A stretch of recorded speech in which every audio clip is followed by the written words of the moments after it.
তৃণমূল সরকার, মমতা ব্যানার্জির সরকার, আপনারা তোষণের রাজনীতি করেন, সারা পৃথিবী জানে।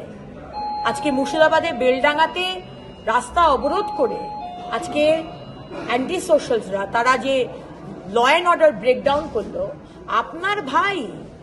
আজকে ঝাড়খণ্ডে আমাদের সরকার নেই, মমতা ব্যানার্জি আপনার কাছের ভাইয়ের সরকার। তারা বলল না, এসআইআর এ তার মৃত্যু হয়নি, সে সুইসাইড করেছে।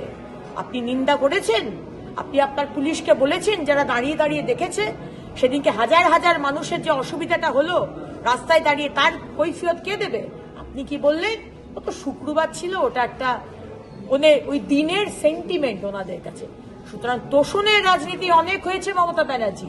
15 বছরের আপনি যে অন্যায় করেছেন, কি হিন্দু কি মুসলমান, কি শিখ কি খ্রিস্টান, ধর্মের রাজনীতি আর চলবে না। 2026-এ বিজেপির সরকার আসবে, এখন একটাই এই উন্নয়নের সরকার। ফিরহাদ হাকিম মহাশয় সম্মানীয় মন্ত্রী এবং মেয়র, বললাম তো বারবার লোককে ঠকানো যায়, সববার ঠকানো যায় না। আমার যে বক্তব্য সেটা রেকর্ডেড আছে, সেটা দেখে নেওয়া যাবে। আমি বলেছি যে সংখ্যালঘু উন্নয়ন মাদ্রাসা খাতে অনেক টাকা দেওয়া হয়েছে, কিন্তু দেওয়ার পরেও আজকে মাদ্রাসা থেকে যারা বেরোচ্ছে স্টুডেন্টস, তারা ডাক্তার, ইঞ্জিনিয়ার, আইএএস, আইএফএস হচ্ছে না। আপনারা আপনাদের সরকার সংখ্যালঘুদের ব্যবহার করে ভোট ব্যাংকের জন্য আপনারা তাদেরকে ক্রিমিনাল বানাচ্ছেন। এটা তো সত্যি কথা। ফিরহাদ হাকিম মহাশয়, আপনারা তো জ্বালা ধরলো কেন? যারা আমাদের সংখ্যালঘু বিধায়করা ছিলেন এবং তার সাথে সাথে তৃণমূল বিধায়ক, আপনারা কি চাইছেন প্রতিবারই আপনারা বিষয়টাকে গুলিয়ে দেবেন, বলবেন বিজেপি মুসলমানদের এগেনস্টে? একেবারেই নয়, একেবারেই এগেনস্টে নয়। আপনি বলছেন আপনারা ঘৃণা করেন, ঘৃণার প্রশ্ন আসছে কোথা থেকে?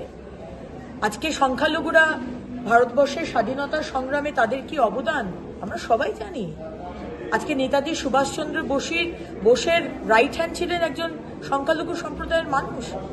আপনারা প্রত্যেকবার গুলিয়ে দেবেন, সত্যি কথাটাকে ঢেকে দেবেন। আপনারা কি করেছেন? আপনি ফিরহাদ হাকিম একজন সংখ্যালঘু সম্প্রদায়ের মন্ত্রী, মেয়র হয়ে আপনি আপনার সম্প্রদায়ের জন্য কি করেছেন? আমি যেটা পয়েন্ট আউট করেছি তার জবাব দিন। আপনি 15 বছরের রেকর্ড দেখান যে মাদ্রাসা থেকে কতজন ডাক্তার, ইঞ্জিনিয়ার, আইএএস, আইএফএস বা ইসরোর মতো সায়েন্টিস্ট বেরিয়েছে, আপনি দেখান। আর কতজন আজকে সংখ্যালঘু সম্প্রদায়ের মানুষ ধরা পড়েছে ইললিগাল কাজ বা সমাজ বিরোধী কাজে, কারণ আপনারা তাদের হাতে আপনাদের ইলেকশন রাজনীতির বেনিফিটের জন্য আপনারা ভোট ব্যাংকের জন্য শুধু সংখ্যালঘুদের ব্যবহার করেন। আমরা কিন্তু সেটা করি না। সবকা সাথ, সবকা বিকাশ, সবকা বিশ্বাস, সবকা প্রয়াস। যখন আবাসের লাইনে বা উজ্জ্বলা গ্যাসের লাইনে কেউ দাঁড়ায়, তখন জিজ্ঞেস করা হয় না যে তুমি হিন্দু না মুসলমান না জৈন না শিখ। ওটা আপনারা ধর্ম নিয়ে রাজনীতি করেন। সত্যি কথাটা বেরোবার সময় এসে গেছে। আজকে সেই কথাটাই বিধানসভায় বলেছি। আপনাকে উইথড্র করতে বলা হচ্ছিল, কিন্তু আপনি উইথড্র করলেন না। কিন্তু উইথড্র করবো কেন? কোনো তো অন্যায় বলিনি। তৃণমূল সরকার, মমতা ব্যানার্জির সরকার, আপনারা তোষণের রাজনীতি করেন, সারা পৃথিবী জানে। আজকে মুর্শিদাবাদে বেলডাঙ্গাতে রাস্তা অবরোধ করে আজকে অ্যান্টি সোশ্যালসরা তারা যে ল অ্যান্ড অর্ডার ব্রেকডাউন করলো, আপনার ভাই। আজকে ঝাড়খণ্ডে আমাদের সরকার নেই, মমতা ব্যানার্জি আপনার কাছের ভাইয়ের সরকার। তারা বলল না, এসআইআর এ তার মৃত্যু হয়নি, সে সুইসাইড করেছে।